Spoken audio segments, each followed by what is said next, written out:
guys, Lauren here with the Pavement Ends channel. Doing a little bit of a different kind of a Saturday video today, mostly because I don't have any camping footage to show you just now. We're kind of out of trips at the moment. So what I'm going to do today is just show you a little bit of prep work. We're getting ready to go on another adventure. So just a quick plan. Of course, I don't really plan out my route. I just kind of plan a general area and then see what we can find to explore. Hoping to get into the Hells Canyon area right along there, southeast Washington, northeast Oregon, over the border into Idaho as well. And I'll be out probably a week. I haven't really decided how long to be out, so there's a lot of things that I'm planning for, and there's a lot of things I'm just going to take it and see how it comes. So to me, those are the best kinds of adventures. I really like doing that kind of exploring. So there's a couple things I'll show you today, and let's get into it. And in case anybody's interested, this is Sable. She's 15 and typical cat.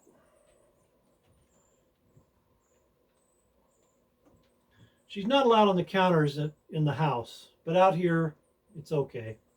And she's welcome anywhere in here as long as she helps keep the mice down. Okay, so the first thing I'll go over real quick is my firebox. And by firebox, I mean what I use to be able to build a nice campfire and really enjoy a campsite like it should be enjoyed. I got a little chainsaw here, and I've gotten a couple of clever little comments from folks, all in good fun, I'm sure, about this dainty little chainsaw. Well, it might look a little dainty, but it's practical. And the best part about it, and why I carry this particular model, is because it fits in the storage bin on top of the 4Runner. I mean, it's like it was made for that box. It fits in there just perfectly. This is a Stihl MS-150, and it's not a fast saw, but it's perfect for my needs. This is actually a professional limmer's saw. These are the guys, they can clip it under their belt, they shimmy up a tree, and they trim those hazardous limbs down from the trees. I don't have that kind of agility, for lack of a better word, to be climbing trees and doing that. But this saw fits my bill just right. I mean, if I could, I'd carry the big MS-440 with me, but it's not really practical to carry on board a 4Runner. So that's where this little guy comes in. So one of the things I like to do every so often, get the saw down, give it a cleaning, and give it a little service, inspect a few things, just to make sure that it's going to perform for me while I'm out on the road. So we'll get to that here in just a bit. And of course, when it's being stowed, keep that little protective cover over the chain. Keeps the chain from getting battered around, and it also prevents the chain from maybe gouging into something I don't want it to gouge into. So the saw requires some fuel, and it's a 50-to-1 ratio of 2-cycle oil to gasoline. You can actually buy it in these little cans, pre-mixed if you want to. It's non-ethanol. This happens to be 93 octane, which is what you should run in the smaller engines like that, as a higher octane fuel. Plus, I understand the higher octane with no ethanol, it really keeps a long time compared to the ethanol. So the point is, this is really expensive to buy in this form, but I got this because this can fits perfectly in with all the other stuff up on top of the bins. I mean, you can't beat that. That's just the perfect size.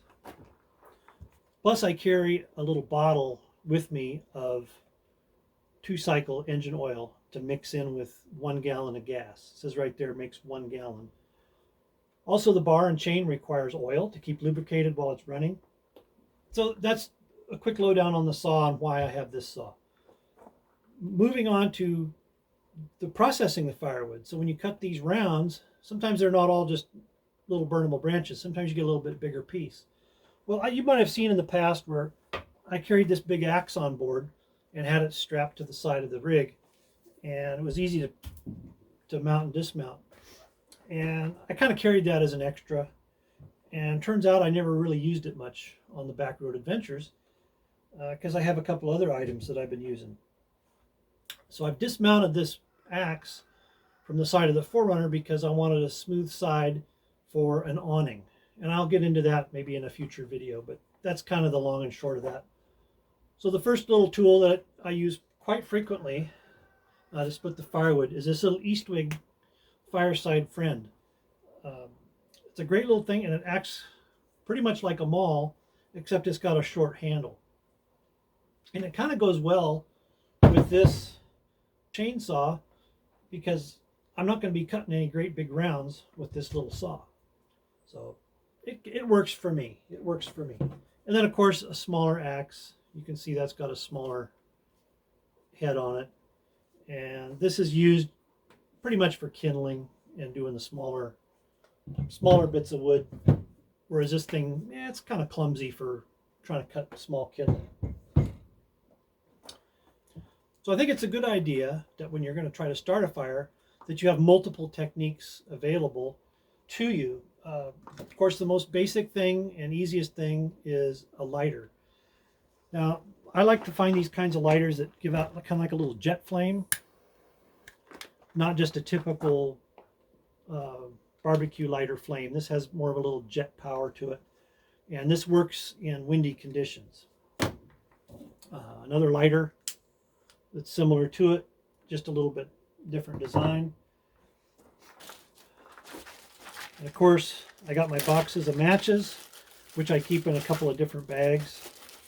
Just some strike anywhere matches. Okay, another tool in the Cheater's fire starting box is fire starter. This is basically just an alcohol gel that you light, and it burns real hot and it starts your fire. And you can squirt a good glob of this into a pile of kindling, and if the kindling's a little bit damp, this will still work to help you get that going. Here's another little gizmo. It's a Smith's, I think it's called the Tinder Tender. And if you look at this, it looks like a little cheese grater. And what you do is you grind a little piece of wood on there like this. So when you open it up, you can have a little sawdust, and that'll help you get your fire started. Then you've got this thing. Put your sparks into the tinder and get a fire going that way. And then this just fits right down in there like that.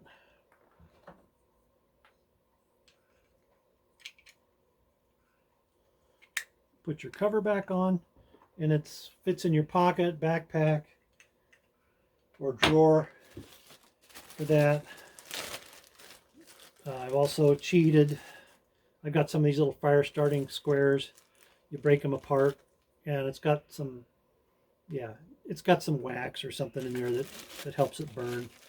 And that's also a big help when you're trying to light some kind of damp wood. Okay, and last but not least, in the non-bushcraft cheaters category, I usually pack along 2 or 3 Duraflames in the firebox as well. And these are great because if you're camping in conditions where the wood is pretty doggone wet,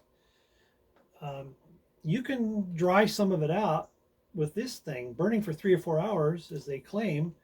I've actually done that, and it helps dry out your wood, and you can actually get a fire started using wet wood. And once you get a nice big burning fire going, your wood can dry out pretty fast, and you can enjoy a pretty nice campfire with fairly wet wood. Obviously, if it's super soaked, waterlogged, not going to happen. Not going to happen. Okay, and one of the last things for starting a fire, just for the heck of it, I carry a couple of these Fresnel lenses. As you can see, they take up very little space. This is just like a credit card sized one. These work really good on sunny days, of course, which you'd have to start the fire.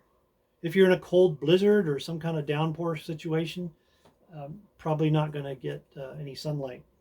So you could probably make some tinder with this little guy, and save your Fire Stick and just use a Fresnel lens to get that going. Got a couple of tidbits saved up for you that'll probably release on Wednesday while I'm gone, so you get to see that. But hey, I really appreciate you guys sticking with me through all these yappy to yap videos, and you know, hopefully you just kind of enjoy the ride. If you learn something on the way, or you want to teach me something, please leave some comments for me down below in the YouTube comments. And hopefully we'll see you guys real soon out on the back road.